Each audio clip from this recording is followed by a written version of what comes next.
जोहार Tudu trading YouTube channel रे जो सगुन दाराम और स्वतंत्रता दिवस रिया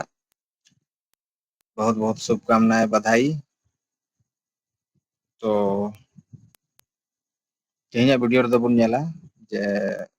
होला ओकालका मार्केट ए कामकाज किदा और गपा ओकालकाय कामकाज दाड़िया उना बुन नेला। तो जो खय लहार बुन नेला निफ्टी 50 निफ्टी 5 मिनट रे चार्ट और बुन नेलदा जे बोले मार्केट मिटे रेंज रेगी तहे कना होला दो तो रेंज दो हुयुग कना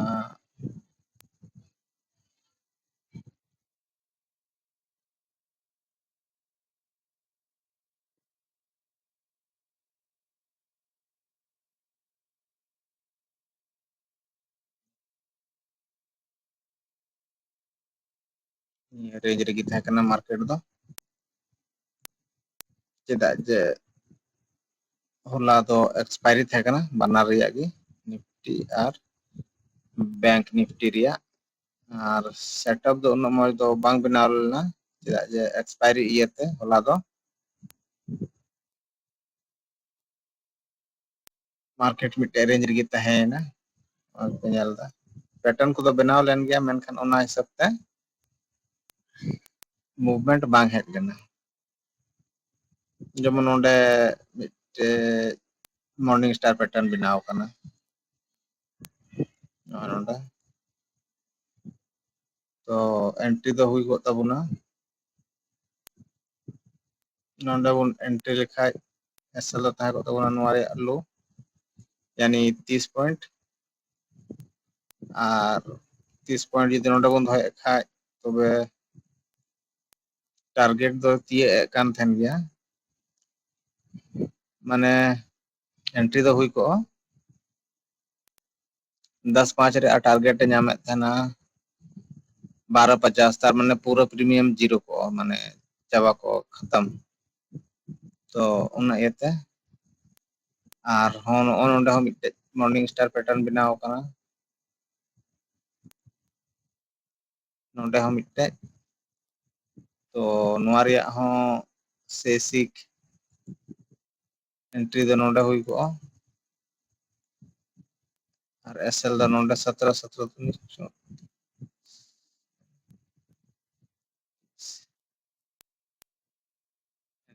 12 11 टारगेट तिये किदा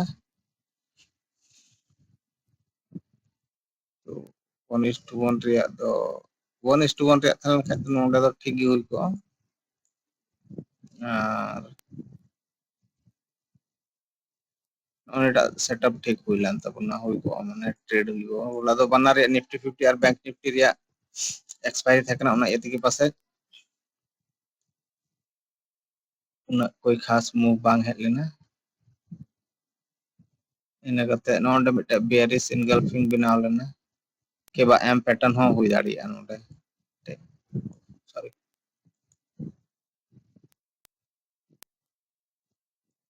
नोंडे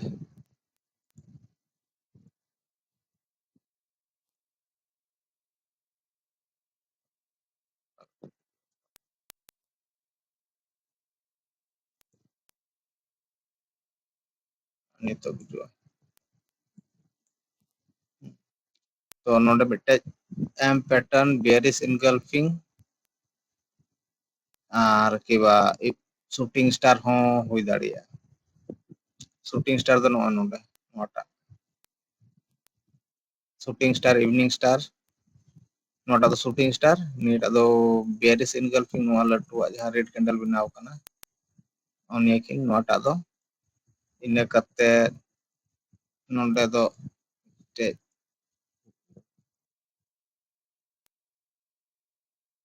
इना कते नोंडे एम पैटर्न बनाव कना एम पैटर्न दो ओकालका भाव ते बनाव कना ओंडे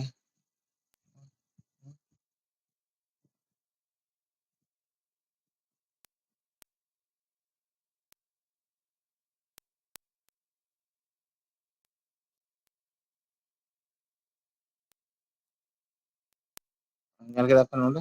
M pattern ᱵᱮᱱᱟᱣ ᱟᱠᱟᱱᱟ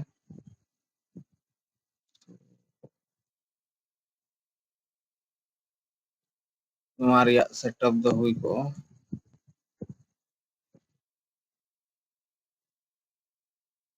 एंट्री द हुई को नोडे और खाई रिटेस्ट रे नोडे ने कते एसएल ता को लगभग 10 पॉइंट रे और 20 पॉइंट टारगेट नोडा ठीक हुई लेना सेटअप बना लेना नोटा ठीक बना लेना हाँ ट्रेड दो हुई को गया चिदा जे अगले एक्सपायरी रे हुई को निया माने होला ना एक्सपायरी रे दो बांग हुई को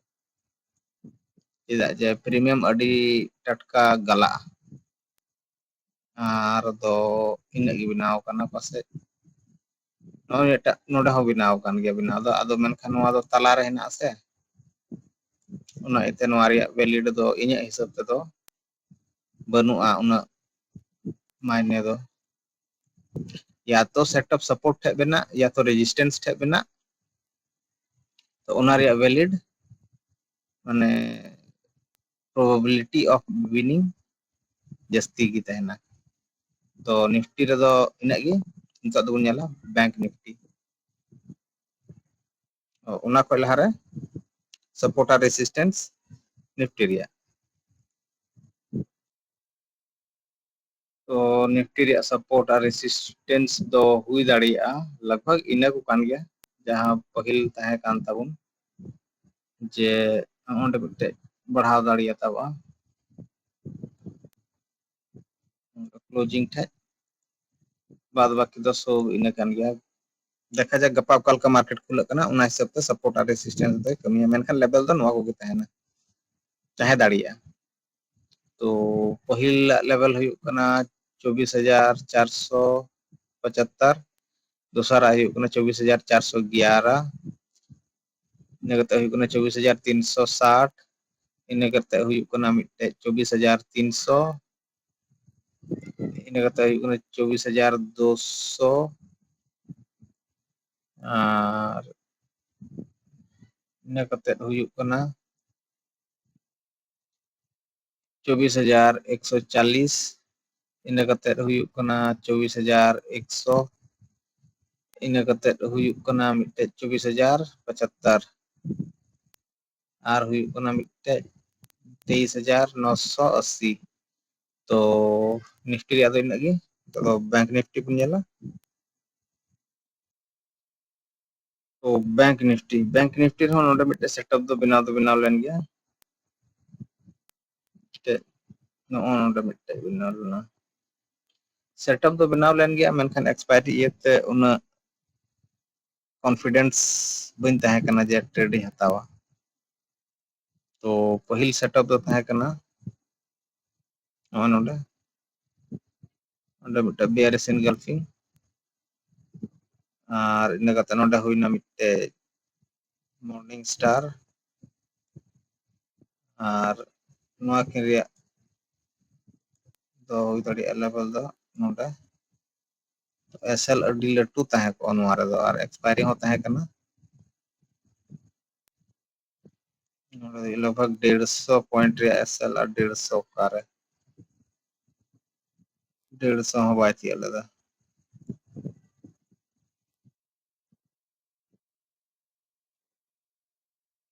नोटा नोडे मिटे सेटअप बना लेना और मिटे नोय मॉर्निंग स्टार नोडे तो मारिया दो हुई दाड़ी को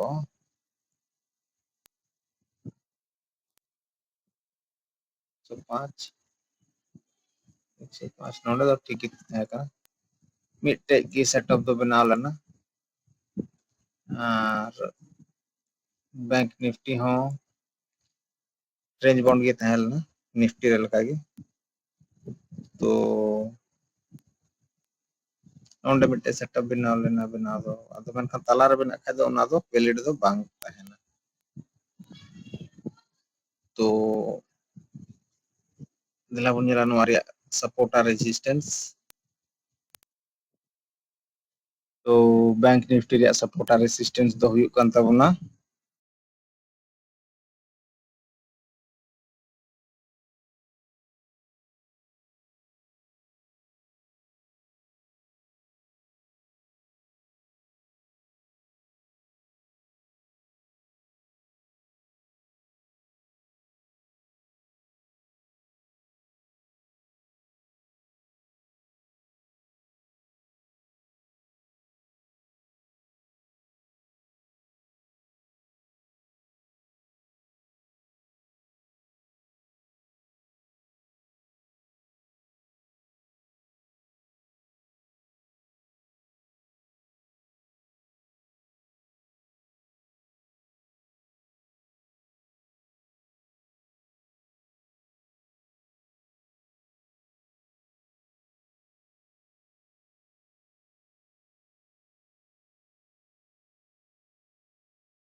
ᱡᱟᱦᱟᱸ ᱯᱟᱹᱦᱤᱞ ᱛᱟᱦᱮᱸ ᱠᱟᱱᱟ ᱚᱱᱟ ᱠᱟᱱ ᱜᱮᱭᱟ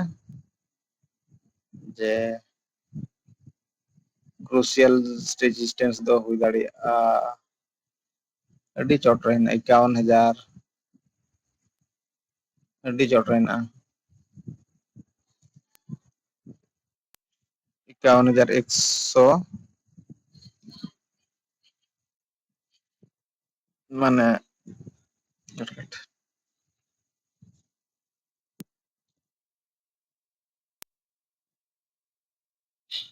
51,200 50,100 50,900 50,600 700